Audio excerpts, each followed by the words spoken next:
Sipir penjara ini dengan emosi melempar sebuah buku. Namun tanpa disadari buku tersebut menembus tembok. Ia pun perlahan berdiri dengan wajah kebingungan. Saat ia mendekati, ia melihat tembok yang tadinya kokoh kini telah berubah menjadi koran yang penuh lumpur. Dan di sana ternyata sudah ada sebuah lubang yang cukup dalam. Seketika dia menebak kalau itu adalah lubang pelarian tahanan. Dia pun panik dan segera memanggil seorang detektif. Namun saat sedang detektif masuk, ia terkejut karena lubang itu ternyata tidak tembus. Menyadari bahwa tahanan tidak kabur dari situ, detektif itu pun buru-buru ditarik keluar oleh penjaga. Meskipun mereka tahu bahwa tahanan ini tidak lari lewat lubang itu, mereka tetap saja kebingungan. Bagaimana bisa tahanan ini menggali terowongan sepanjang 30 meter hanya dalam 6 bulan? Detektif kemudian mengambil sendok di dekatnya dan mengatakan bahwa sendok itu adalah alat utama yang digunakan tahanan tersebut. Sipir bertanya, bagaimana Anda tahu? Sang detektif menyuruhnya membuka mulut dan menjentikan debu di sendok. Sang sipir merasakan tanah itu asin. Ternyata sang narapidana juga memanfaatkan garam dari makanan penjara, mengoleskan pada dinding agar memperlembut tanah-tanah,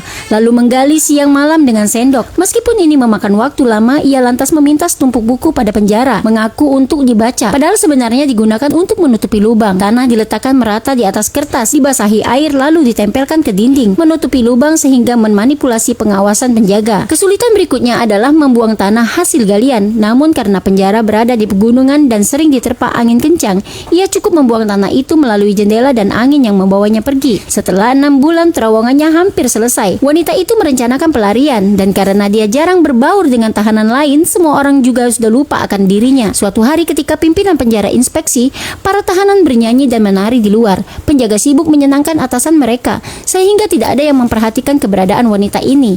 Ia pun langsung berjalan ke mobil pimpinan. Pasti kalian heran bagaimana di penjara bisa berjalan ke mobil pimpinan begitu saja tanpa dicurigai, karena orang hanya memperhatikan yang ingin mereka lihat. Jika manusia membawa palu, maka mereka hanya fokus mencari paku. Demikian juga ketika pimpinan datang, semua sipir sibuk menjilat ke pimpinan, tidak memperhatikan para tahanan. Saat penjaga mengantar makanan, dia tidak menemukan sang wanita. Mereka sadar ada yang salah, lalu membuka pintu sel dan hanya menemukan ruangan itu kosong, karena wanita itu sudah bersembunyi di bawah mobil. Alarm pun dibunyikan, penjaga heboh. Sipir segera mengantarkan pimpinan keluar tanpa menyadari. Ternyata tahanan yang mereka cari ada di bawah mobil, dan kebebasan sudah di depan matanya. Saat mereka kembali ke sel, hanya lubang itulah yang tersisa. Padahal lubang itu hanyalah tipuan dan mengalihkan perhatian dan mengulur waktu. Saat detektif keluar dari terowongan itu, sudah memakan waktu 25 menit dan wanita tersebut telah melompat keluar dari mobil menuju kebebasan tanpa batas.